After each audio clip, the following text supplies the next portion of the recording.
Hello friends, welcome to my B Ed Adda channel. आज मैं आपको semester second learning and teaching के यूनिट 1 एजुकेशनल एंड साइकोलॉजी के बारे में बताऊंगा, जिसे हम शिक्षा मनोविज्ञान कहते हैं। तो आज के वीडियो में हम लोग इंट्रोडक्शन, उसके परिचय देखेंगे। नेक्स्ट उसके डेफिनेशंस, परिभाषाएं जो बहुत सारे साइंटिस्ट लोग ने दिए थे वो देखेंगे। फिर उसके स्कोप्स क्या है, दायरे क्या है। Then relevance of education psychology for teacher, जो शिक्षकों के लिए शिक्षा मनोविज्ञान की प्रासंगिकता है वो देखेंगे। चलिए देखते हैं। तो सबसे पहले इंट्रोडक्शन में देखते हैं, परिचय में, कि एजुकेशनल साइकोलॉजी है क्या। एजुकेशनल साइकोलॉजी एक ब्रांच है साइकोलॉजी का ना, एक शिक्षा से संबंध है। ये एक शाखाएं हैं जिसमें हम बिहेवियर स्टडी करते हैं। किसका? तो लर्नर का बिहेवियर स्टडी करते हैं। किसके रिलेशन में? एजुकेशन के रिलेशन में हम लोग बिहेवियर को स्टडी करते हैं, वो आपका है एजुकेशनल साइकोलॉजी।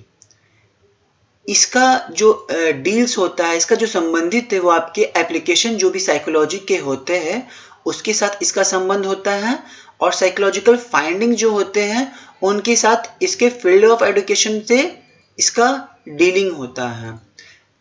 दूसरे भाषा में बोला जाए कि इसका जो डीलिंग होता है आपके ह्यूमन बिहेवियर में होता है।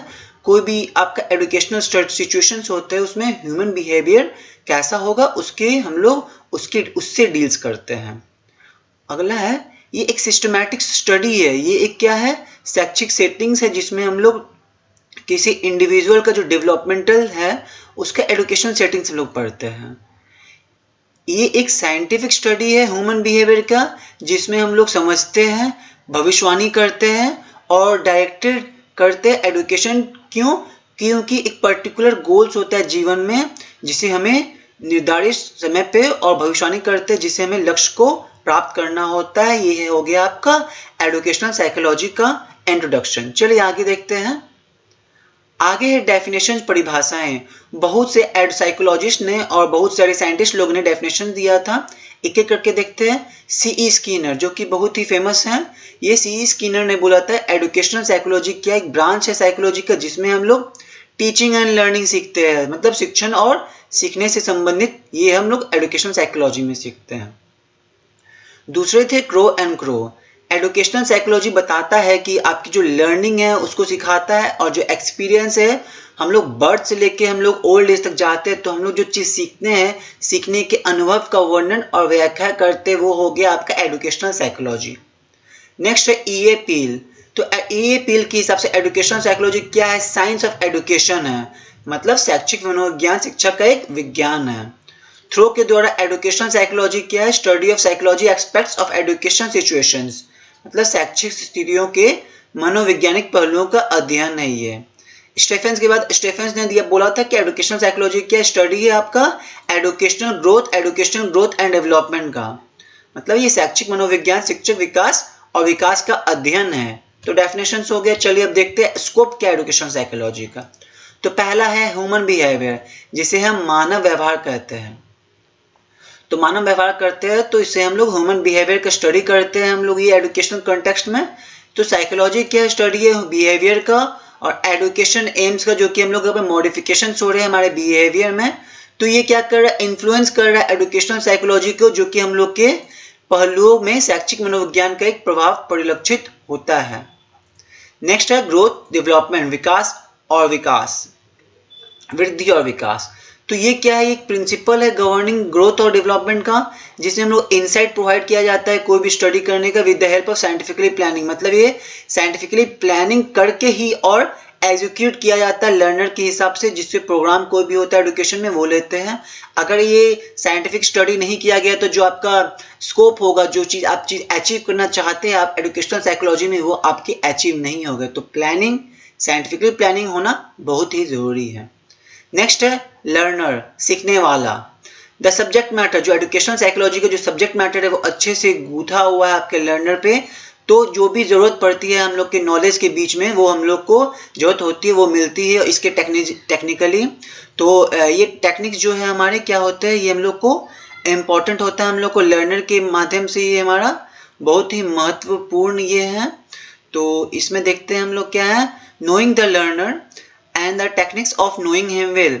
इसलिए शिक्षार्थियों से अच्छी तरह से जानने की तकनीकों को जानने की आवश्यकता है इसमें हम लोग को, तो हम लोग वो करते हैं। चलिए अगला देखते हैं क्या पॉइंट है। अगला है द लर्नर एक्सपीरियंस। साइकोलॉजी जो एजुकेशनल साइकोलॉजी वो मदद करता है कि इस चीज में डिसाइडिंग, कोई चीज को निर्णय लेने में मदद करता है। हम लोग क्या चीज सीख रहे हैं, क्या हम लोग के लिए डिजायरेबल है, क्या हम लोग के लिए डिजायरेबल है, और कौन से स्टेज पे ग्रोथ एंड डेवलपमेंट के हम लोग क्या सीखना चाहिए। सो ये एक्सपीरियंस जो है वो हम लोग को एक्वायर्ड होना चाहिए और बहुत आसानी से और संतुष्टि के साथ प्राप्त किया जा सके। नेक्स्ट है लर्निंग प्रोसेस, सीखने की प्रक्रिया। तो जैसे कि हम लोग पता चल जाएगा कि हम लोग लर्नर और डिसाइडिंग हम लोग को क्या एक्सपीरियंस सीखना है प्रोवाइड कर दिया जाएगा। एजुकेशनल साइकोलॉजी क्या है, अपने जो लॉज है उस पर मूव करता है, उसके जो प्रिंसिपल है, जो नियम है, जो सिद्धांत है और सिद्धांतों पर चलता है, वो आपका लर्निंग प्रोसेस हो जाएगा। अगला है लर्निंग सिचुएशन और एनवायरनमेंट। जो सीखने की स्थिति होती है या वातावरण, उसका बहुत ही प्रभाव पड़ता है। तो जैसा कि हम इसमें डील करेंगे एनवायरमेंटल जो फैक्टर्स है, आप जिस वातावरण में रहते हैं, और लर्निंग सिचुएशन जो है हमारे मिडवे बीच में आता है लर्नर और टीचर के बीच में, वो है आपका एनवायरनमेंट और दूसरा लर्निंग सिचुएशन। जैसे कि क्लास में टॉपिक देते हैं क्लासरूम क्लाइमेट का कैसा वातावरण है, शांति है, बहुत ही हलचल है, तो बदमाशी करते हैं लोग, और ग्रुप डायनामिक्स, अगर कोई ग्रुप बनाते हैं तो उसमें ग्रुप डायनामिक्स कैसा होगा, और कोई भी टेक्निक से हम लोग पढ़ाते हैं, चॉक एंड डस्टर मेथड्स पढ़ाते हैं, और एड्स जो फैसिलिटी प्रोवाइड करती है हम लोग लर्निंग के, तो वो एवल्यूएशंस और टेक्निक्स जो भी प्रैक्टिसेस यूज होती है वो हम लोग के मदद करती है। और लास्ट अंतिम है आपका कैरियर गाइडेंस एंड काउंसलिंग, जिससे हम लोग मार्गदर्शन और परामर्श आदि की सुविधा प्रदान करते हैं। अगला है आपका इवैल्यूएशन ऑफ लर्निंग प्रोसेस। सीखने की जो प्रक्रिया का मूल्यांकन करते हैं वो, इसका इफेक्टिवनेस जो लर्निंग प्रोसेस का वो बहुत ही डिपेंडेंट होता है आपके इवैल्यूएशन पे। इसमें क्या होता है, उसको नॉलेज मिलता है कि जो रिजल्ट के हिसाब से लर्नर को कैसा है क्या है, और टीचर को पता चल जाता है कि क्या सही कर रहा है क्या गलत कर रहा है, उसके हिसाब से आप वो मॉडिफाई कर सकते हैं और करेक्ट कर सकते हैं खुद को। अगला है इंडिविजुअल डिफरेंस। तो व्यक्तिगत अंतर होते हैं और ये यूनिवर्सली एक्सेप्ट किया गया है। हर एक इंडिविजुअल एक जैसा नहीं होता है, जैसे मतलब हाथों की अंगुली पांचों एक समान नहीं होती, वैसे ही आपके इंडिविजुअल जो लर्नर्स है वो अलग अलग होते हैं, वो उनमें व्यक्तिगत अंतर आती है। तो ये आइडिया ब्रॉड किया गया था एजुकेशनल साइकोलॉजी में। अंतिम है आपका पर्सनालिटी एंड एडजस्टमेंट, व्यक्तित्व और समायोजन। तो एजुकेशनल क्या है, डिफाइन किया गया कि जो हम लोग को ऑल राउंड डेवलपमेंट होती है पर्सनैलिटी का किसी भी इंडिविजुअल में, वो हमें मदद करती है। और एजुकेशन जो हम लोग फुलफिल करती है हमारे जो भी फंक्शन इंस्ट्रक्शन प्रोग्राम दिए जाते हैं, उसके बेसिस पे हम लोग प्रिंसिपल गवर्निंग और नेचर जो डेवलपमेंट है पर्सनैलिटी के, वो सिद्धांत पर आधारित होनी चाहिए। तो 10वां नंबर है द टीचर। जो टीचर होते हैं उनके क्या है, पोटेंट फोर्स होनी चाहिए। कोई भी स्कीम जो है पढ़ाने की टीचिंग उसमें पोटेंसी होनी चाहिए, लर्निंग प्रोसेस अच्छे से होगी। ये एम्फेसाइज करता है कि आपकी जो जरूरत है, आप जानना चाहते हैं किसी चीज के लिए, तो टीचर यहाँ बहुत ही अहम भूमिका निभाती है किसका, प्रोसेस ऑफ एजुकेशन में। अंतिम है गाइडेंस एंड काउंसलिंग, मार्गदर्शन और परामर्श। तो क्या होता है इसमें, बच्चे समुचित विकास के लिए आवश्यक मार्गदर्शन और परामर्श प्रदान करते हैं, जिससे शिक्षा कुछ भी नहीं है। ठीक है, तो अगला टॉपिक है आपका relevance of educational psychology for teachers. जो शिक्षकों के लिए शिक्षा मनोविज्ञान की जो प्रासंगिकता होती है वो हम लोग देखते हैं। जो ये ऐसे हमें क्या होता है, स्टेज ऑफ डेवलपमेंट है उसको समझना होता है, हम लोग को लर्नर को जानना पड़ता है। फिर क्या होता है, उसके जो नेचर, क्लासरूम के जो नेचर है उसको समझना पड़ता है। इंडिविजुअल जो व्यक्तिगत डिफरेंसेज आते हैं लोगों में, वो भी हम लोग को समझना पड़ता है। क्लासरूम में जो प्रॉब्लम आ रही है, समस्याएं आ रही है जो कक्षाएं में आ रही है, उसे हमें हल करना होगा। हम लोग को नेसेसरी स्किल्स और जो इंटरेस्ट है टीचिंग में, वो हमें आवश्यक कौशल रुचि विकसित करना होगा। उसके बाद कोई भी इफेक्टिव मेथड है टीचिंग का, वो हमें समझना होगा। और जो हेरिडिटरी एनवायरनमेंट है बच्चों में, वो चीज़ हमको समझनी होगी। फिर प्रोसीजर है जो भी करिकुलम कंस्ट्रक्शंस का, वो हमें समझना होगा। हम लोग को गाइडेंस और काउंसलिंग जो है बच्चों को देना होगा, जिससे उसे मार्गदर्शन अच्छी तरह से मिल सके। अगला है हम लोग का प्रिंसिपल, जो इवैल्यूएशन का प्रिंसिपल और जो असेसमेंट है मूल्यांकन करने का, उसे समझना होगा। नहीं तो हम अच्छे से अब कॉपी चेक जो है और असेसमेंट जो बच्चों की कहाँ कमी हो रही है वो पता करने में हम लोग सक्षम नहीं होंगे। फिर अगला है टू नो हिमसेल्फ हर से, किसी को खुद को जानना होगा हम लोग को।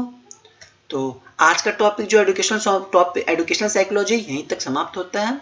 कृपया हमारे बीएड चैनल पर बने रहने के लिए सब्सक्राइब करें, बेल आइकन करेंगे तो आपको नोटिफिकेशन जल्दी मिलेगी। So please like, comments, subscribe to my channel, Be It Adda. Thank you. Have a nice day.